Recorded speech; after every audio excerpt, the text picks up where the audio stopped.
और केवट भी कैसा अद्भुत, उसमें भी सनातन धर्म की शिक्षा संस्कार बनकर बैठी है। केवट से कहा उतराई ले लो, केवट बोला महाराज नहीं चाहिए, नहीं चाहिए। क्यों? क्या तुम्हारे मन में इच्छा नहीं है? केवट बोला इच्छा तो थी, तभी तो मैं आपसे मांगने के लिए तैयार खड़ा था। भगवान ने कहा हम तो बिना मांगे अंगूठी दे रहे हैं, क्यों नहीं ले रहे हो? केवट ने कहा कि प्रभु मैं आपसे मांगने के लिए तैयार खड़ा था, लेकिन इसके पहले आपकी ही आवाज सुनाई पड़ी, मांगी नाव। आपने आते ही नाव मांगी, मैंने सोचा अब जो हमसे ही मांग रहे हो अब हम उससे क्या मांगे। और विनोद करते हुए बोला कि प्रभु है तो बहुत बड़ा है जिससे आप कुछ देते हो, पर वो कितना बड़ा है जिससे आप भी कुछ मांगते हो, तो मांग कर बड़ा बना दिया है, दे दोगे तो छोटा बन जाऊंगा, नहीं चाहिए। भगवान मुस्कुराए। अरे उन्होंने कहा कि भाई मैं तो तुम्हें मजदूरी दे रहा हूं। केवट ने कहा मजदूरी मैं उनसे लेता हूं जिन्हें पार करता हूं, मैंने आपको पार किया ही नहीं, मजदूरी कैसे ले लूं? पार नहीं किया ना, तो हम उस पार से इस पार कैसे आए, उस पार से इस पार कैसे आए? केवट बोला यही तो हम पूछ रहे हैं, कैसे आए? भगवान ने कहा कि नाव से आए। अच्छा नाव से तो आए, तो नाव किसकी है? भगवान ने कहा केवट नाव तो तुम्हारी है। केवट बोला यही तो मैं कह रहा हूं कि नैया तो मेरी ही पार लगी है, आपने चरण रख दिया तो मेरी नैया पार लग गई। आप पार होने के लिए नहीं आए थे, बल्कि मेरी नैया पार लगाने के लिए आए थे। उतराई तो मुझे देनी चाहिए, दे नहीं सकता तो ले कैसे लूं? नहीं लिया। भगवान ने कहा तो ऋण हो जाएगा हम पर। केवट बोला नहीं होगा, हम आप भाई भाई हैं, मैं गंगा तट का मांझी हूं, तुम भव सागर के केवट हो। मैं इस सरिता के तीर पे हूं, तुम उस भव सरिता के तट हो। मजदूर कहीं मजदूरों से मजदूरी लेते हैं भैया, मल्लाह कहीं मल्लाहों से मल्लाही लेते हैं भैया। और अगर अपने को ऋणी समझते ही हो, अपने को ऋणी समझते हो, तो ऋण तुम वहीं चुका देना है। मैंने तुमको पार किया, तुम मुझको पार लगा देना। ये है संस्कार, ये है श्रद्धा, ये है भक्ति। नहीं लिया केवट। लक्ष्मण जी बोले ले लो ले लो ले लो। केवट ने कहा कि सरकार हम गरीब हैं, लेकिन हमने वचन दिया था ना नाथ उतराई क्यों, वचन दिया है, वचन नहीं तोड़ सकता मैं। लक्ष्मण जी बोले हद हो गई, भगवान को भी वचन का प्रवचन दिए जा रहा है, ले ले। भगवान को भी वचन का प्रवचन दे रहा है। तो हाथ जोड़कर बोला छोटे सरकार, मेरा वचन आपके बाण की तरह नहीं है जो धनुष पे चढ़ तो जाता है बिना चले उतर जाता है। लक्ष्मण जी बोले ये वचन कौन सा बाण से कम है, प्रभु आप ही करो इससे तो बात। केवट कह रहा था नाथ आज मैं कहा न पावा, क्या नहीं मिल गया? मेरे पितरों का उद्धार हुआ, पितृ दोष मिट गया, मेरी बात सुनकर आप मुस्कुराने लगे, दुख मिट गया। और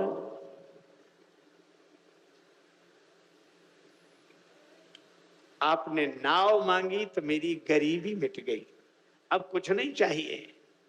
श्री जानकी जी ने कहा कि प्रभु मेरी ओर से कह दो। भगवान ने श्री किशोरी जी की ओर से कहा कि केवट उतराई ले लो। केवट बोला अब तक हंसते रहने वाला, हंसाते रहने वाला केवट रोने लगा, नेत्र सजल हो गए। उसने कहा कि मैंने आपको नाव में बाद में बिठाया है, पहले आपके चरण धोए हैं। और प्रभु आप यह भी तो याद रखें, मुझसे पहले भी आपके चरण किसी ने धोए थे। किसने? महाराज जनक ने आपके चरण धोकर अपनी बेटी जानकी आपको अर्पित कर दी। तो मैं कैसा चरण धोने वाला जो उसी बेटी की अंगूठी उतराई में ले लूं? दे नहीं सकता तो ले कैसे लूं? श्री जानकी जी को श्री गंगा जी के किनारे अपनी मिथिला याद आ गई। और वो मिथिला सियाजू की मिथिला नगरिया मनोहर लागे, सियाजू की मिथिला नगरिया सियाजू की मिथिला नगरिया मनोहर लागे। सियाजू की मिथिला नगरिया मनोहर लागे। मिथिला नगर निवासियों से पूछना नहीं पड़ता कहां के रहने वाले हो। नगर निवासिन के नैनन सो,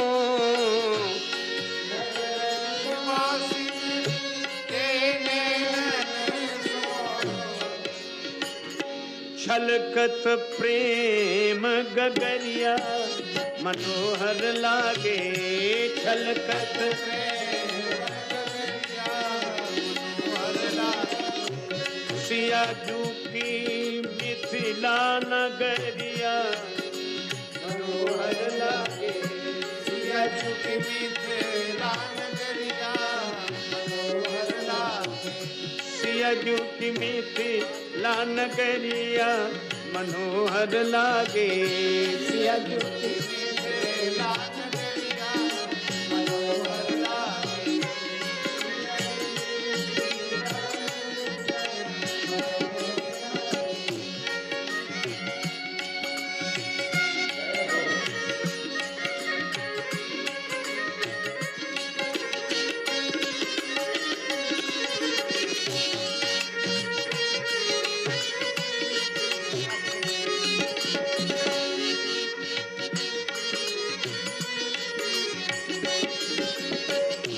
बोले मधुर धुन कह श्री सिया सिया। बोले मधुर धुन कह श्री सिया सिया। आम की डार कोयलिया मनोहर लागे। आम की डार कोयलिया मनोहर लागे। सियाजू की मिथिला नगरिया मनोहर लागे। सियाजू की मिथिला नगरिया मनोहर लागे।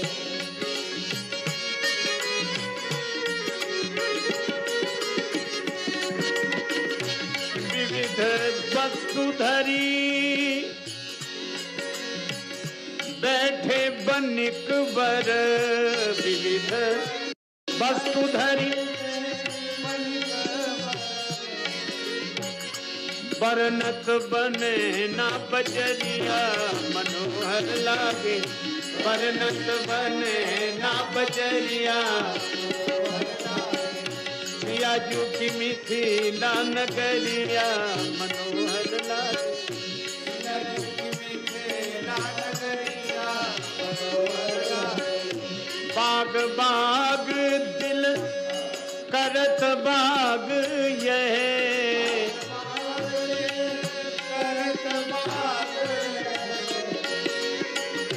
बाग बाग दिल बाग बाग दिल करत बाग ये। बाग बाग करत बाग। छाई बसंत बहरिया मनोहर लागे। छाई बसंत बहरिया मनोहर लागे। सियाजू की मिथिला नगरिया मनोहर लागे। सियाजू की मिथिला नगरिया मनोहर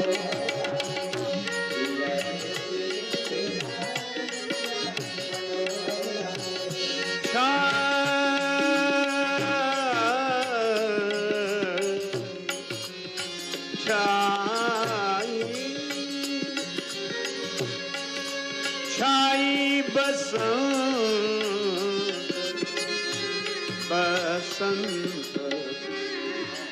बसंत बहार।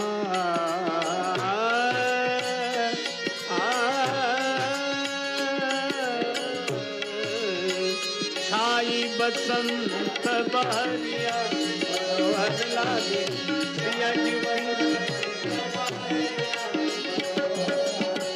सियाजू की मिथिला नगरिया मनोहर लागे। सियाजू की मिथिला नगरिया मनोहर लागे। नगर निहारी कहत राजस प्रभु,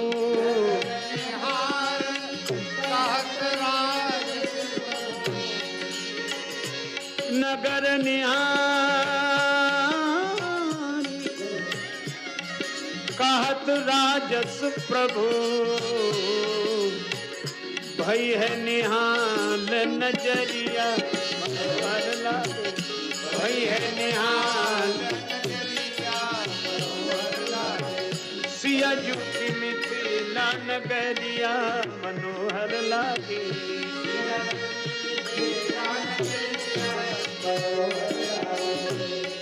मनोहर लागे, मनोहर लागे, मनोहर लागे।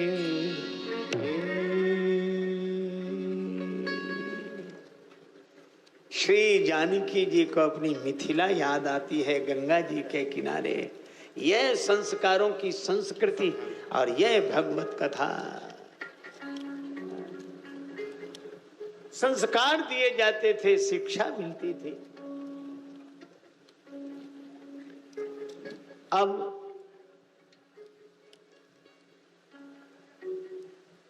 आजकल ऐसी शिक्षाएं नहीं मिलती। हमारे पूज्यपाद संत श्री विनीत जी महाराज कहा करते थे कि अब तो बेटी को विदा करते समय सास ससुर गुरु सेवा करे हूं नहीं। अब क्या समझाते हैं? शेष सुख रहे ना धनेश की कुमारी बन, भोजन बसन में विशेष व्यय बढ़ाइयो। शेष सुख रहे ना धनेश की कुमारी बन, भोजन बसन में विशेष व्यय बढ़ाइयो। और प्रेमी परिवार में खटपट ही होती रहे, चटपट हो पृथक पाठ पति को पढ़ाइयो। अभूल के विनीत धौंस सहना किसी की नहीं, एक बात कहे ताहे चार तुम सुनाइयो। और प्रथम विदा पे देख आओ रहे को भवन, और द्वारा गमन पे चूल्हो दूसरो धराइयो। यह शिक्षाएं हमें रामचरितमानस से शिक्षा लेनी चाहिए। श्रीमद् भागवत वियोग का ग्रंथ है। भगवान श्री कृष्ण के विरह में गोपियां गीत गाते हुए रोदन करती हैं, जिससे भगवान उन्हें मिलते हैं। श्रीमद् भागवत वियोग का ग्रंथ है और श्रीमद् भगवत गीता योग का ग्रंथ है, जहां विषाद भी योग हो जाता हो। विषाद योगो नाम प्रथमो अध्याय। लेकिन रामचरितमानस न वियोग का ग्रंथ है न योग का ग्रंथ है, यह तो व्यवहारिक जीवन में प्रयोग का ग्रंथ है।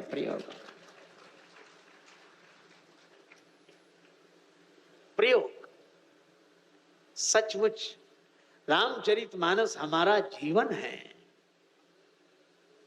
भगवान श्री राम, राम उपासक जी जग माही, यही संप्रिय तिनके कछु नाही। महाराज जनक श्री जानकी जी को देखकर प्रसन्न होते हैं। श्री सियाजू विदा होती हैं, मर्यादा जानकर सबने विदा किया। महाराज जनक मन ही मन सोचते हैं कि बेटी को विदा करते समय सब कुछ दिया था, पर ये बलकल वस्त्र ही नहीं दिए थे, ये वनवासिनी वेश में देखा। जानकी जी के विदा होने के बाद महाराज जनक सुनैना जी से पूछते हैं, क्या कहा कौशल्या जी ने? सुनैना जी ने पूरी बात बताई। महाराज जनक भाव विह्वल हो गए, नेत्र सजल हो गए और उन्होंने यही कहा, सावधान सुन सुमुखी सुलोचनी। मैं भरत जी की कथा की महिमा बता रहा हूं। हे सुलोचनी, सावधान होकर सुनो। सावधान सुन सुमुखी सुलोचनी। अच्छा, महिमा किसकी? भरत कथा। श्री भरत जी की जो कथा है वो भवबंध विमोचनी, भव बंधन से मुक्त करने वाली कथा है।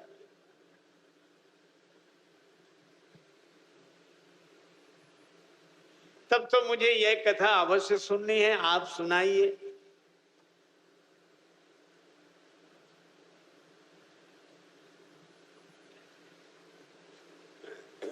श्री जनक जी ने बड़ी अद्भुत बात कही। उन्होंने कहा धर्म राजनय ब्रह्म विचारो। धर्म, राजनीति और ब्रह्म विचार जैसे दुरूह विषयों का विवेचन करने की क्षमता मेरी बुद्धि में है। धर्म का निर्णय करना हो, ब्रह्म विचार करना हो, राजनीतिक निर्णय करना हो, मेरी बुद्धि सक्षम है। लेकिन ऐसी मेरी कुशाग्र बुद्धि भी सोमति मोर भरत महिमा ही। भरत जी की महिमा क्या कहेगी?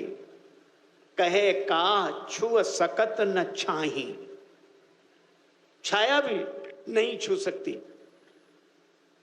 अच्छा, आप विचार करें, छाया को पकड़ा नहीं जा सकता पर छुआ तो जा सकता है। किसी व्यक्ति की परछाई को पकड़ा भले ही ना जा सके पर छुआ तो जा सकता है।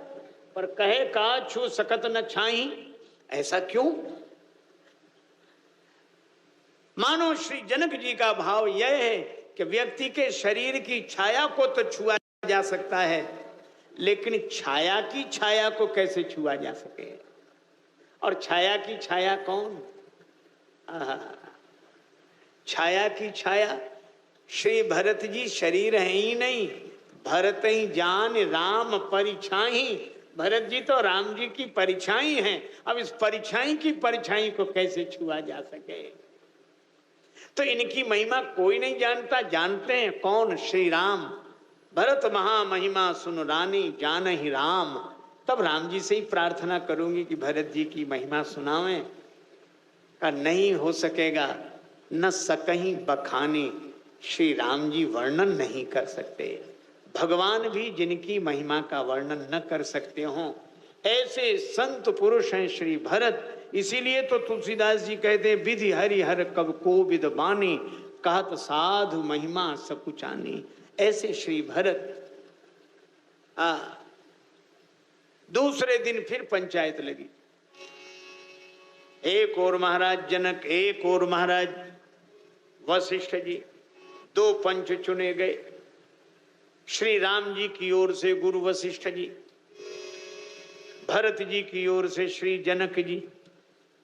क्योंकि राम जी मर्यादा पुरुषोत्तम और गुरुदेव मर्यादा का ध्यान रखने वाले, विधि का ध्यान रखने वाले,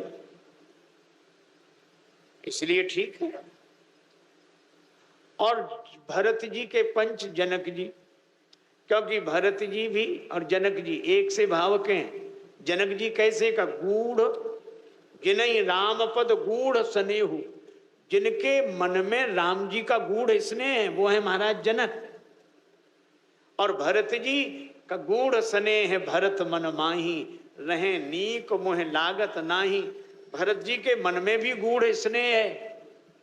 तो भरत जी के पंच जनक जी और राम जी के पंच श्री वशिष्ठ जी अब निर्णय करें। लेकिन बड़ी कठिनाई, जब दोनों पंचों से निर्णय नहीं हुआ तो दोनों पंचों ने मिलकर एक तीसरे सरपंच को चुन लिया। अच्छा, वो तीसरे सरपंच कौन है? का जनक जी और वशिष्ठ जी ने तीसरे सरपंच को चुना। और तीसरा सरपंच कौन? का राम बचन सुनी मुनि जनक सकुचे सभा समेत, और सकल बिलोकत भरत मुख बनई न उतर दे। सब श्री भरत जी के मुख की ओर देख रहे हैं, सब चुप। अरे जहां विधि हरि हरि कवि को विद बानी, कौन कहे संत की महिमा, संत की भावना को। पर आप आश्चर्य करेंगे, राम जी ने कहा कि गुरुदेव आप बैठे हैं, मेरा बोलना तो भद्दा लगेगा। मोर काव सब भांति भदेसु। और जिस सभा में श्री राम जी को बोलने में भद्दा लग रहा हो, उस सभा में आश्चर्य श्री भरत उठकर खड़े हो गए। अब भरत जी बोल रहे हैं, नहीं, पहले सरस्वती माता को स्मरण किया। ही सुमरी शारदा सुहाई, मानस ते मुख पंकज आए। सरस्वती माता का स्मरण किया और सरस्वती माता भरत जी के हृदय से मुख में आई। ये भरत भारती मंजू मराली, मानो भरत जी नहीं बोल रहे हैं, सरस्वती जी बोल रही। लेकिन सरस्वती जी के बहाने कौन बोल रहा है? शारद दारु नारी सम स्वामी,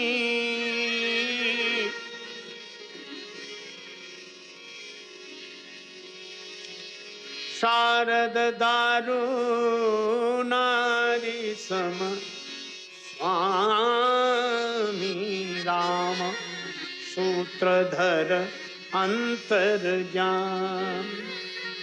सरस्वती जी हैं कठपुतली की तरह और नचाने वाले सूत्रधार हैं श्री राम।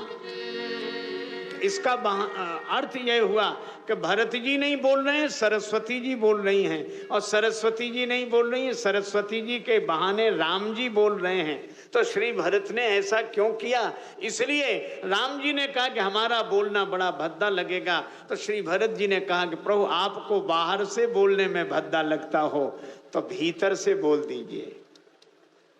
वाणी मेरी होगी और बात आपकी होगी, यह है श्री भरत। वाणी भरत जी की और बात राम जी की। और सचमुच श्री भरत ने कहा कि गुरुदेव ने कहा कि मेरी समझ से भरत जी की रुचि रखो, तो मैं अपनी रुचि बताऊं। और प्रभु आपका भी नियम है राम सदा सेवक रुचि राखी, तो चित्रकूट की धरती की धूल की सौगंध करते हैं। अगर आपके चरण कमल हैं तो ये चरण कमलों का पराग है। प्रभु पद पदुम पराग दुहाई, सत्य सिंह सुख सुकृत सहाई, सत्य सिंह सुख सुकृत सुहाई, सो करी कहूं हिये अपने की रुचि, जागत सोवत सपने की। जागृत स्वप्न सुसुप्ति तीनों अवस्थाओं में एक ही रुचि है, क्या? सहज स्नेह स्वामी सेवकाई, मुझे आपकी सेवा मिल जाए।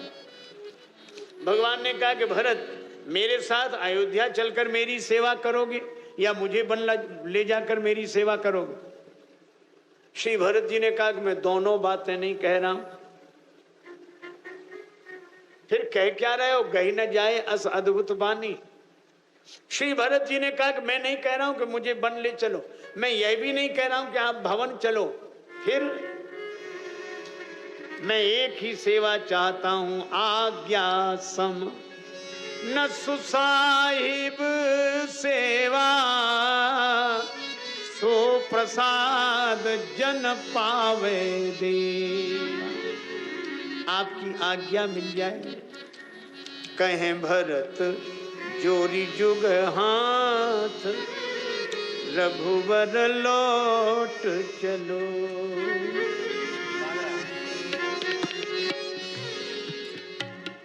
विनती सुनी प्रभु करहु सोई जो,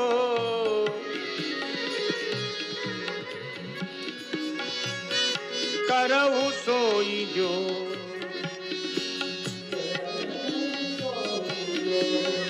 उचित उचित लगे रघुनाथ, रघुवर लौट।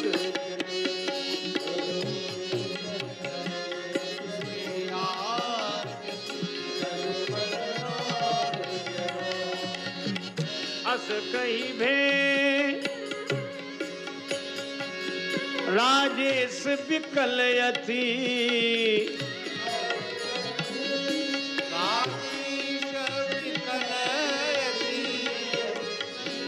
प्रभु चरणन दियो माथ, रघुवर लौट चलो।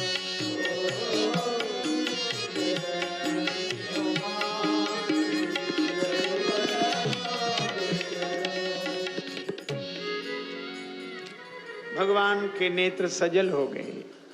भगवान श्री राम ने कहा भैया भरत, पितु आयस पाल ही दो भाई। पिताजी की आज्ञा का पालन हम दोनों भैया करें।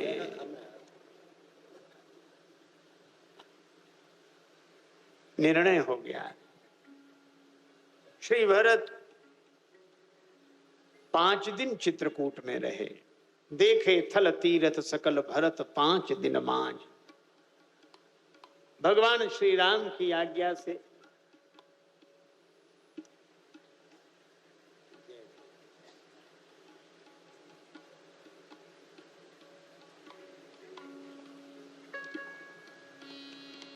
तीर्थों का जल श्री भरत कूप में स्थापित हुआ। लेकिन आज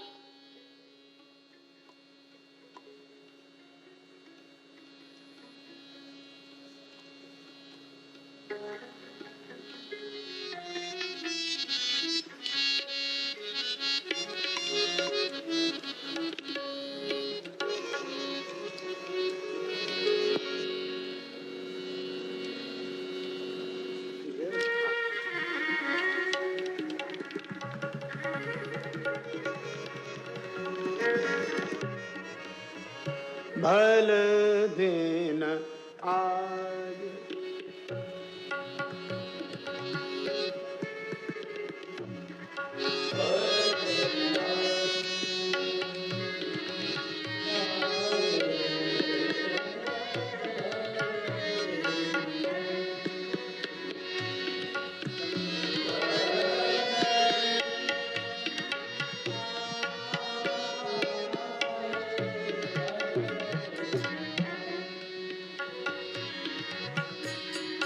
जाने मन माही भल दिन आज दिन आज दिन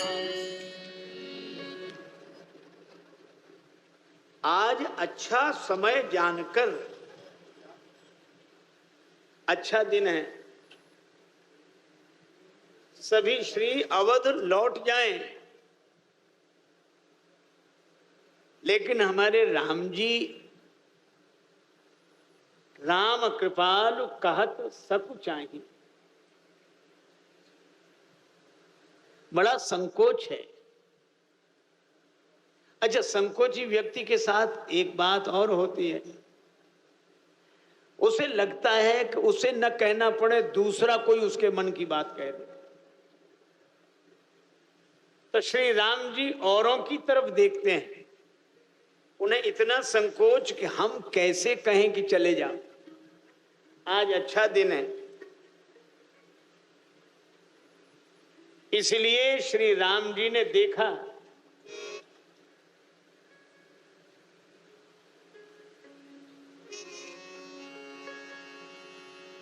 गुरु नृप भरत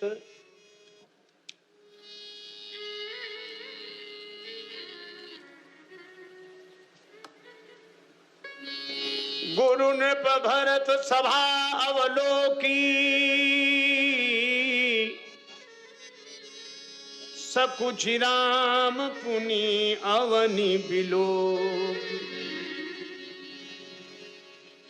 श्री राम जी गुरु जी की ओर देखते हैं,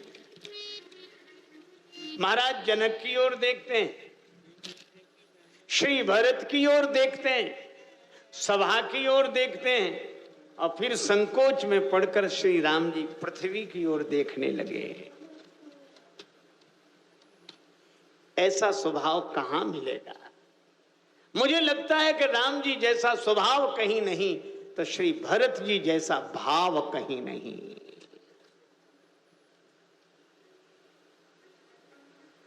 निरुपम न उपमा आन राम समान राम निगम कहें। और इसी तरह भरत भरत समजान, भरत जी जैसे भरत जी, श्री राम जी जैसे राम जी। इतना संकोच, सील सराय सभा सब सोची, कहूं न राम सम स्वामी संकोची। स्वामी का संकोच सेवक करे, यह बात तो समझ में आती, लेकिन राम जी स्वामी होकर संकोच कर रहे हैं। यह है राम जी का शील। गुरु जी की ओर इसलिए देखा कि गुरु जी कह दें कि राम अब हो गया, अब हम लोग श्री अवध जाएंगे। निर्णय हो ही गया। पर गुरुजी भी नहीं बोले। क्यों? गुरुजी ने मन ही मन कहा कि राम, हमारा काम तो जीव को भगवान से मिलाना है,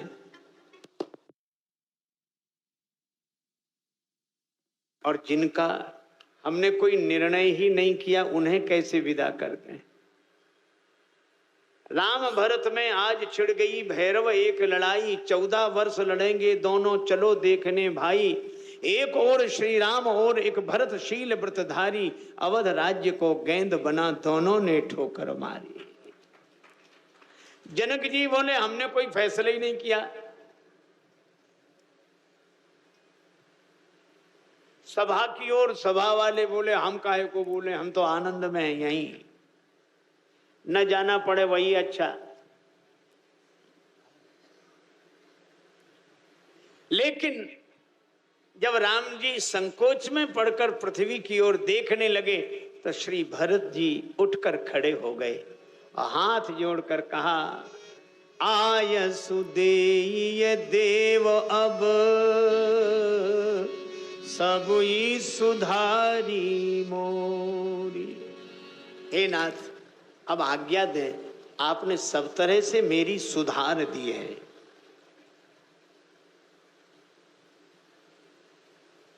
अच्छा, भगवान सुधारते हैं, सबकी बात सुधारते हैं।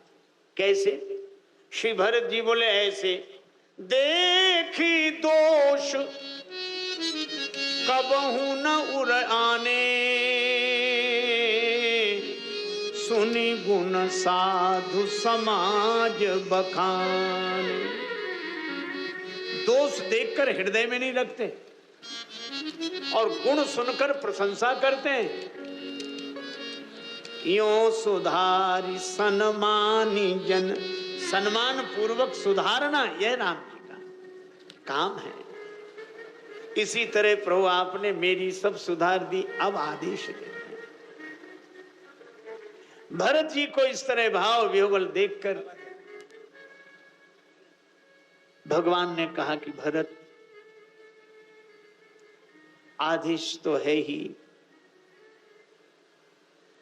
श्री भरत जी ने कहा कि प्रभु मैंने आज तक कोई जिद नहीं की, आज एक हठ कर लूं, पूरा कौन करेगा? श्री राम जी ने कहा। भरत जी बोले बालक तो हठ करना जानता है, बालक की हठ तो माता पिता पूरी करते हैं। अच्छा अच्छा, बोलो कौन सी जिद है तुम्हारी? श्री भरत जी ने कहा कि प्रभु, नेत्र भराए विनती भरत करत कर जोरे, दीन बंधु दीनता दीन की कबहू परे जनि भोरे। और एक बात मैं कह रहा हूं, तुलसी बीते अवधि प्रथम दिन, 14 वर्ष की अवधि बीतने के बाद पहले दिन जो रघुवीर न आई हो, तो प्रभु चरण सरोज सपत जीवित परिजन ही न पई हो। कहत प्रेम पन कीन है, आपका भरत आपको जीवित नहीं मिलेगा। भगवान राम रो पड़े, भरत जी को हृदय से लगाते हुए कहा, भरत क्या मैं भी तुम्हारे बिना रह पाऊंगा? मैं आऊंगा भरत, आऊंगा, लेकिन एक बात है भरत, तुमने जो कहा है वह मैं याद रखूंगा, लेकिन मैं भी एक बात कह रहा हूं, तुम भी याद रखना। भूल होती सबसे न भूलना भरत भैया, आज्ञा मेरी चाहे तुम्हें शंभु विषपान हो। और जिस जननी ने जना तुम सा सुपुत्र भरत, स्वप्न में भी कभी ना कैकेयी का अपमान हो। राम जी कहते हैं माता कैकेयी का अपमान न हो, तुम्हारे जैसे भक्त को जन्म देने वाली जननी वंदनीय है। श्री भरत के नेत्र सजल हो गए। श्री तुलसीदास जी कहते हैं, ता कुमात को मन जुगवत जो निज तन मरम कुघाव। अपने हाथ में फोड़ा हो तो ज्यादा चिंता होने लगती है।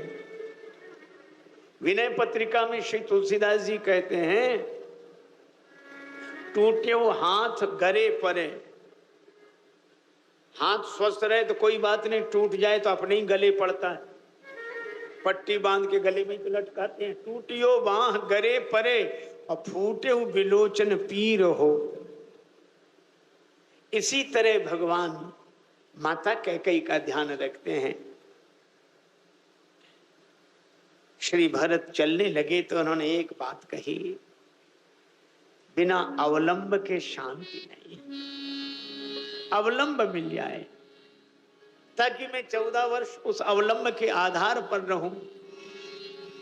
भगवान ने प्रभु करी कृपा, पामरी दीनी प्रभु करी कृपा, प्रभु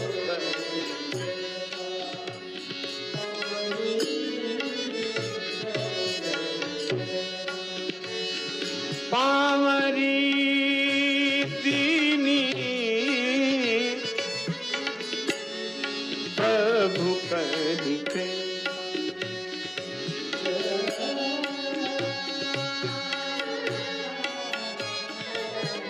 प्रभु।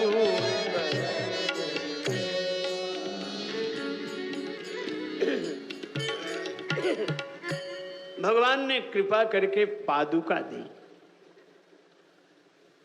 सादर भरत शीस धरि लीनी,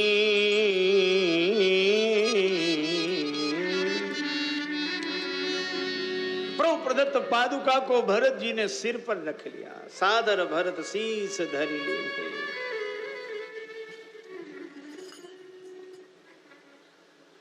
भगवान श्री राम के कमल लोचन सजल हो गए।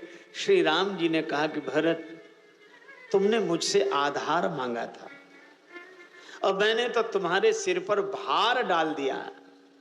पादुका सिर पर रख ली तो भार ही तो हो गया। श्री भरत जी ने रोते हुए कहा कि नहीं नहीं प्रभु, ये भार नहीं, आधार ही है। तो आधार कहीं सिर पे रखा जाता है?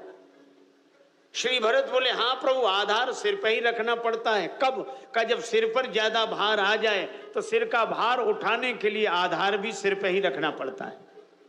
कैसे?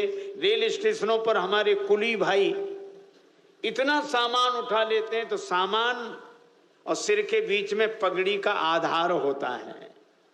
श्री भरत जी ने कहा कि मेरे सिर पर लोगों ने श्री अयोध्या के राज्य का भार डाल दिया, आपने पादुका दे दी। वो पादुका मैंने सिर पर रख ली तो जो राज्य का भार मेरे सिर पर था आज से पादुका पर रहेगा, तो राज्य का भार उठाने का आधार मिल गया।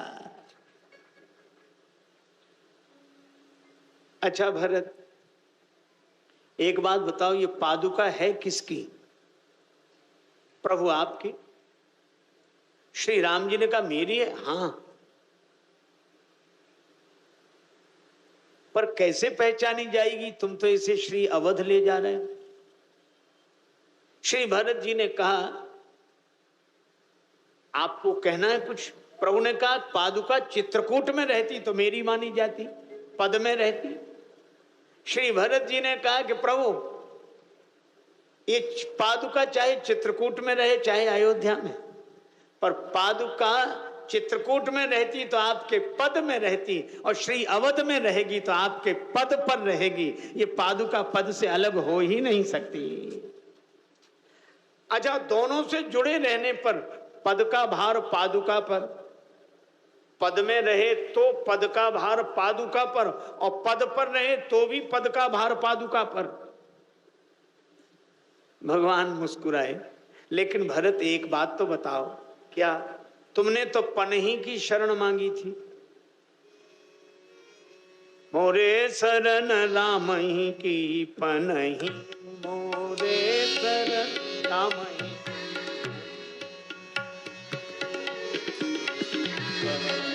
मोरे शरण राम ही की पनही,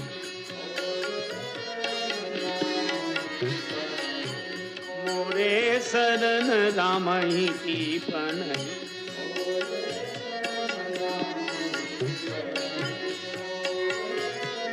राम ही की पनही।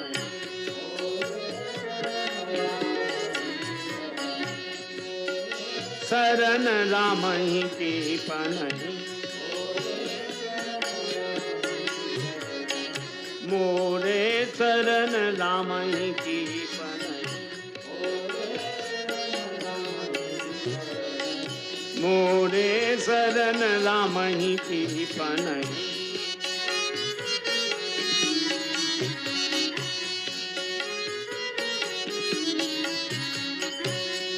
मोरे शरण राम ही की पनहि, पनहि, पनहि।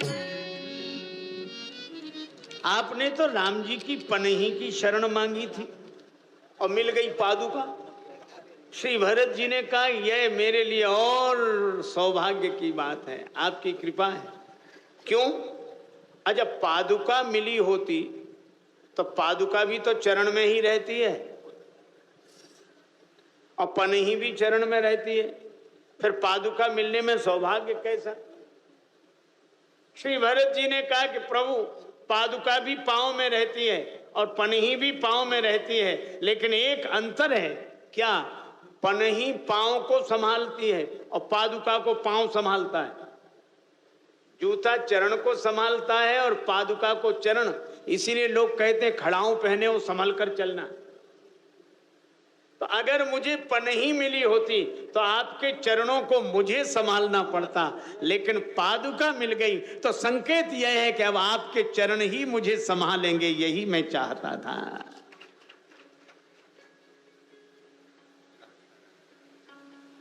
अच्छा भरत, एक बात बताओ, क्या ये सब तो ठीक है? भरत जी ने कहा कि मैं लकड़ी की खड़ाऊं की तरह आपके चरणों में पड़ा रहूं, और खड़ाओं में जो खूंटी होती है उसको दो संभालते हैं, एक ओर से अंगूठा एक ओर से उंगली। कहा मैं लकड़ी की खड़ाओं की तरह आपके चरणों में पड़ा रहूं और मेरे विश्वास की खूंटी को अंगुष्ठ की तरह से एक ओर से प्रभु राम आप और अंगुली की तरह से एक ओर से जानकी माता, ये दोनों मिलकर संभाले रहें, यही मैं चाहता हूं।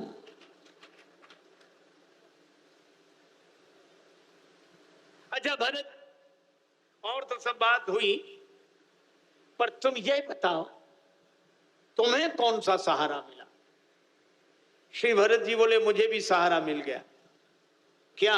का अभी तक आपको खोजने के लिए वन वन भटकना पड़ा, चित्रकूट तक आया, लेकिन अब मुझे नहीं आना पड़ेगा। क्यों नहीं आना पड़ेगा? का प्रभु पादुका लेकर मैं जा रहा हूं, आपने दी, इस पादुका को लेकर मैं जा रहा हूं। और दीनबंधु ये स्वाभाविक नियम है, क्या? पादुका कभी चरणों के पास चलकर नहीं जाती, बल्कि चरण ही वहां चलकर आते हैं जहां पादुका होती है। तो आपके चरण ही पधारेंगे श्री अवध, मैं तो प्रतीक्षा करूंगा इन पादुकाओं के सहारे। यह है श्री भरत। तन पुलक शिथिल बरबानी, भरत रजधानी चले। पुलक शिथिल बरबानी, भरत रजधानी चले। ओ रामा तन पुलक शिथिल बरबानी, भरत रजधानी चले।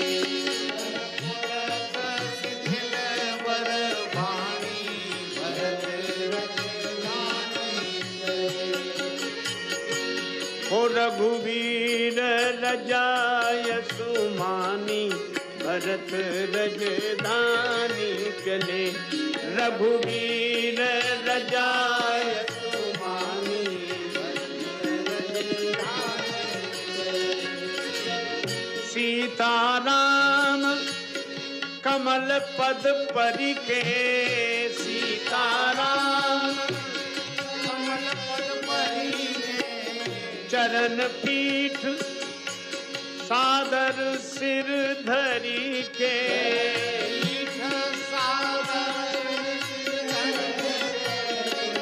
भर के अखियान में पानी, भरत रजधानी चले।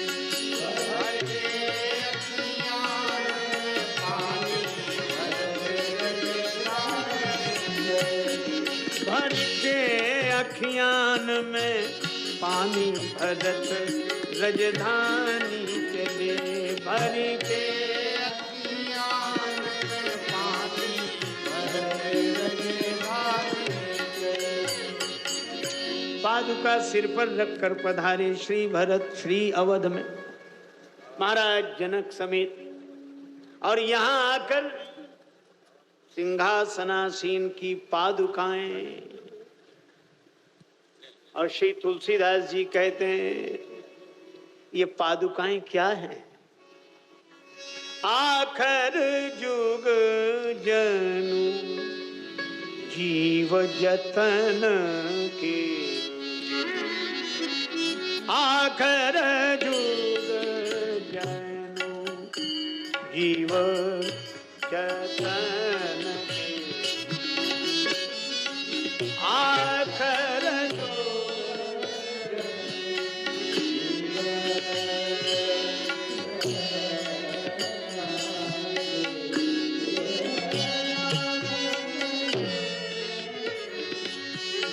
आखर जुग जनु जीव जतन के।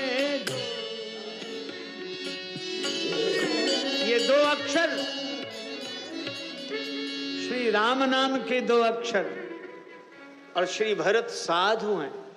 और कितना सुंदर शिक्षा दिया, अपने चरित्र से शिक्षा दी श्री भरत जी ने कि हम भी अपने हृदय के सिंहासन पर पहले श्री राम नाम को बिठा लें।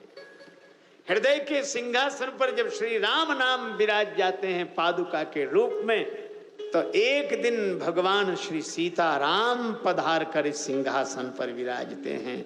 राम नाम से जुड़कर हम भगवान श्री सीताराम से जुड़े हैं।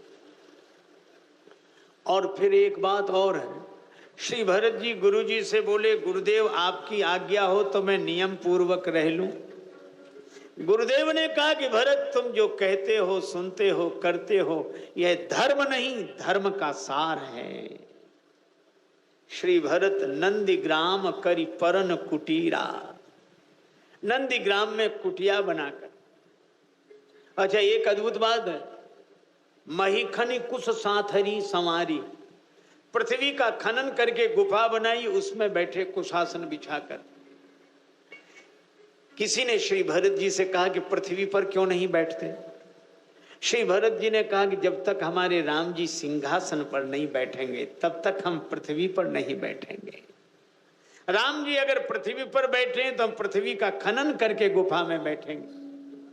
तो आप गुफा में बैठे हैं, तपस्वी हैं। श्री भरत जी बोले ना, फिर ये गुफा का जन्म हुआ पृथ्वी से, और आप ये क्यों भूल जाते हैं कि इस पृथ्वी से किसी और का भी जन्म हुआ है?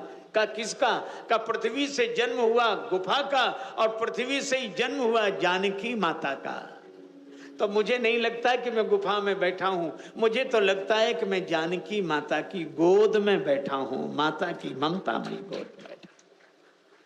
और जब आकाश की ओर देखता हूं, नीलांबुज श्यामल कोमलांगम श्री राम जी की याद आती है, तो ऊपर पिता की छत्र छाया और नीचे माता की ममता मई गोद।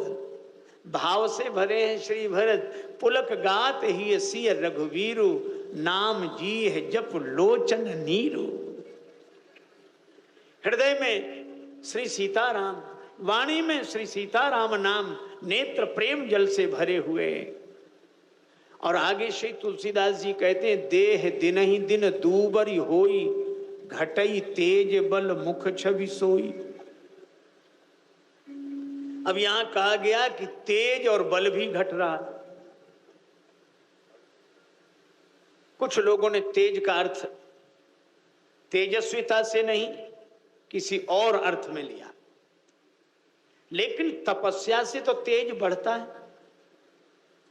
बिनु तप तेज की कर विस्तारा, पर ये घटई तेज। मुझे ऐसा लगता है कि श्री तुलसीदास जी संकेत बड़ा सुंदर करते हैं। ये देह दिन ही दिन दूबरी होई से अर्थ नहीं, अर्थ ऐसे लिया जाए, देह दिन ही दिन दूबरी होई घटई। देह दिन दिन दुर्बल होकर घट रही है, लेकिन तेज बल मुख छवि सोई। वही तेजस्विता, वही तेज का बल, वही मुख छवि। ऐसे हैं श्री भरत।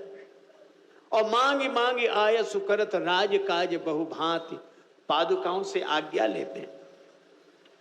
श्री अवध में राम जी के विरह में दुखी अवधवासी एक दूसरे से कहते नहीं हैं, पर राम जी के बिना रहा नहीं जा रहा।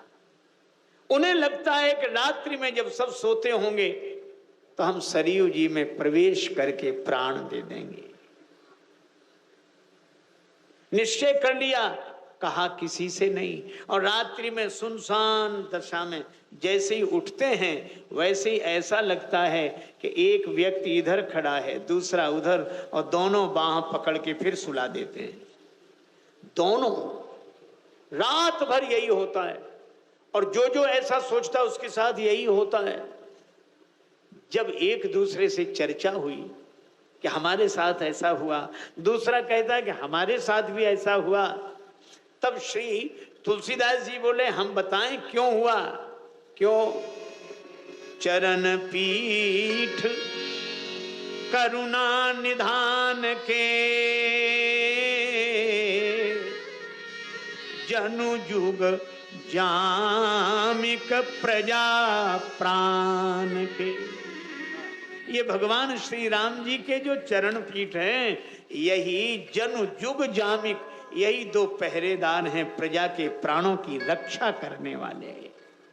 और भगवान श्री राम ने तो स्वयं श्री भरत जी से कहा था कि भरत तुम ऐसा न सोचो कि हम तुम्हारे साथ नहीं जा रहे हैं,